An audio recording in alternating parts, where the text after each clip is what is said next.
प्रिय छात्रों, आज हम रसखान के सवैये का जो क्रमांक है पांचवा और छठवां का, पांचवें तो छठवें की व्याख्या करेंगे। और ये पहले हम पाठ करेंगे, काव्य पाठ करेंगे उसका।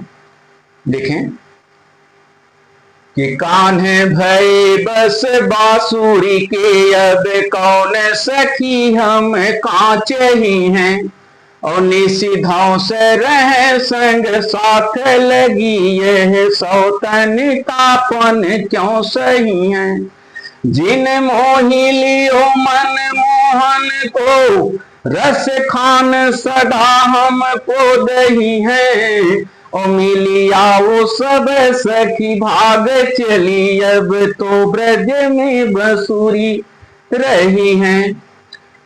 दूसरा कि मोर तखा सिर ऊपर राखी हो, गुंजे की माल गरे पहिरोगी। और ही पीतंबर लैल कुटी बन, ग्वारन गोधन संग फिरोगी। भाव तो मेरो वही रस खाने, सो तेरे कहे सब स्वांग करोगी। और या मुरली मुरली धर की, धरान धरी धरान धरोगी। इस प्रकार अब इसका देखें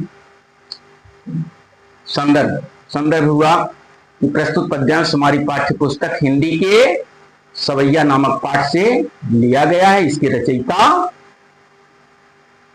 कौन है? इसके रचयिता रसखान जी हैं।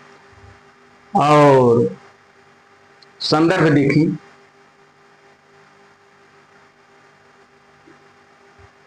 इसमें संदर्भ ये बनेगा कि उस बांसुरी को, श्री कृष्ण की बांसुरी को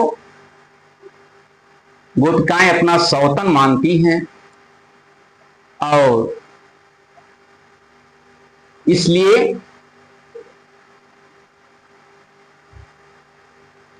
अपने सखी से अपनी बातों का आदान प्रदान कर रही हैं कि ऐ सखी, उन्होंने तो उस बांसुरी को अपना लिया है, अब हमको भला क्यों वो चाहेंगे।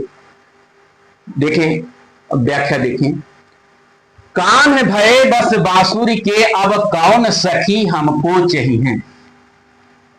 एक सखी दूसरे सखी से कहती है कि ऐ सखी, कान माने श्री कृष्ण जी भय बांसुरी के, अब तो बांसुरी के भय बस बांसुरी, अब तो बांसुरी के बस में हो गए हैं। अब कौन सखी हमको चाहिए। ऐ सखी, अब वो भला हमको क्यों चाहेंगे। अब तो वो बांसुरी के बस में हो गए हैं, अब वो भला हमको क्यों चाहेंगे।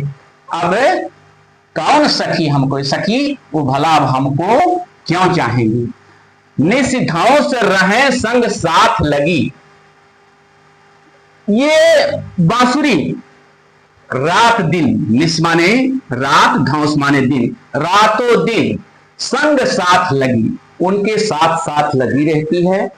और यह सौतन तापन क्यों सही है। इस प्रकार से वो हमारी सौत बन गई है, और हम अपने उस सौतन के ताप को भला कैसे सहन कर पाएंगे, हमसे बर्दाश्त नहीं होगा। जिन मोह लियो मन मोहन को, वो गोपिका कहती है कि जिसने मोह लियो मनमोहन को, मनमोहन अर्थात श्री कृष्ण को जिस बांसुरी ने मोहित कर लिया है, रसखान सदा हमको दही है।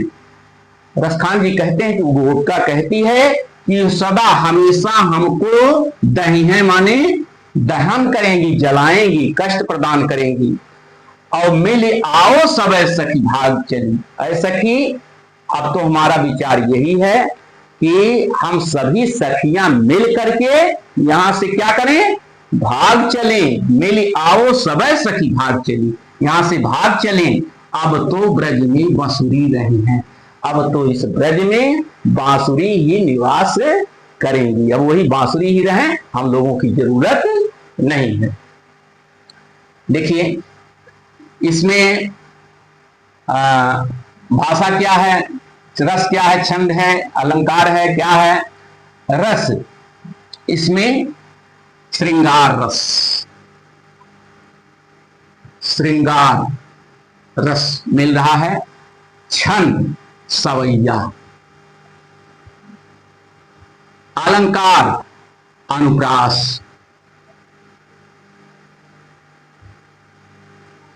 भाषा ब्रज भाषा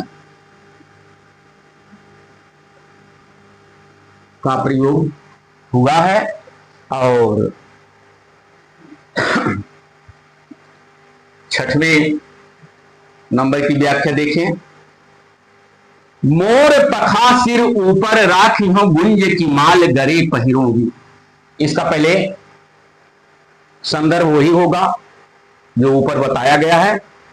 प्रसंग देख लीजिए, मोर पखा सिर ऊपर राखी हो गुंज की माल गरे पहिरोगी। इसमें प्रसंग ये बनेगा, एक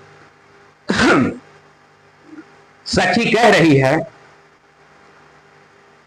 कि जो जो श्री कृष्ण जी अपने शरीर पर धारण करते हैं वैसा वैसा स्वांग नकल हम लोग भी अगर करें तो हो सकता है वो हम पर आसक्त हो जाएं, अपना प्रेम हम पर दिखाने लगें।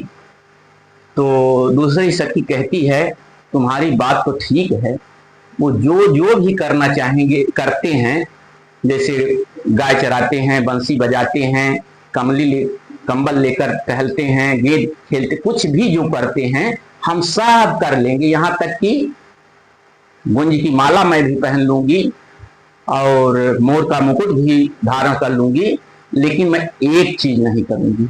वो क्या है, अब पूरे का अर्थ देखिए।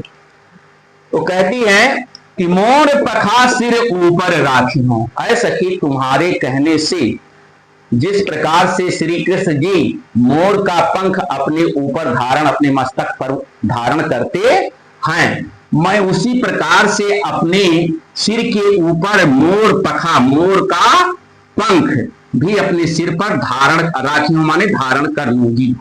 गुंज की माल गरे पहिरूंगी, और गुंज की माला, गुंजे की माला जिस प्रकार से श्री कृष्ण पहनते हैं उस प्रकार की माला भी तुम्हारे कहने से मैं अपने गरे माने गले में पहिरूंगी, माने पहन लूंगी। और वो ही पीतांबर लय लकुटी, जिस प्रकार से वो पीतांबर ओढ़ करके एक लाठी डंडा ले करके चलते हैं, वो ही पीतांबर, पीतांबर माने वो पीला वस्त्र पीतांबर, और लकुटी माने वही डंडा।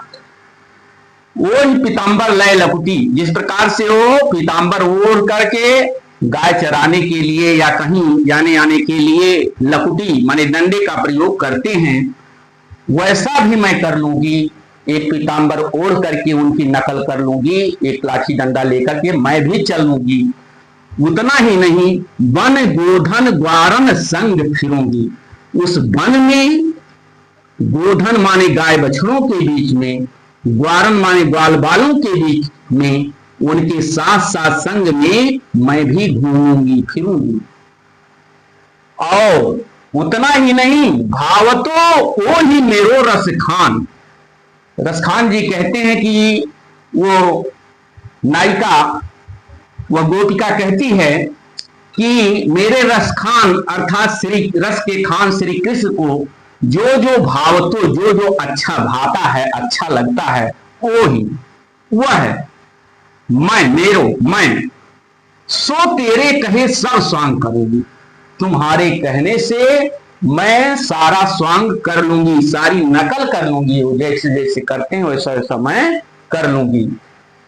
लेकिन एक चीज नहीं कर पाऊंगी, वो क्या है, या मुरली मुरली धर की, जो मुरली बंसी को अपने आधारा माने आधारों पर धारण करते हैं, होठ पर लगाते हैं, उस बांसुरी को मैं अपने अधरान धरूंगी। अधरा न, अधरा माने ओठ पर, न माने नहीं, धरूंगी धारण करूंगी। अर्थात यहां पर वो कहती है सब कुछ करने के बावजूद एक चीज मैं नहीं, कदापि नहीं करूंगी। वो क्या है कि जिस प्रकार से वो बांसुरी को अपने अधरों पर धारण करके वादन करते हैं, वह चीज मैं कदापि नहीं करूंगी। अब इसमें देख लीजिए, काव्य सौंदर्य रस श्रृंगार रस है,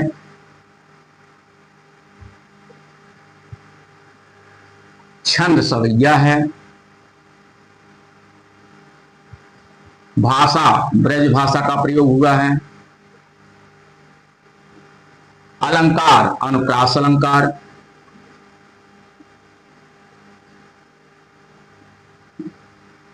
अनुप्रास अलंकार की छटा दृष्टव्य है। और एक चीज विशेष रूप से और है कि इसमें सवतिया डाह बहुत तेजी से दिखाई पड़ रहा है।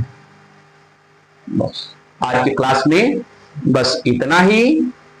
धन्यवाद।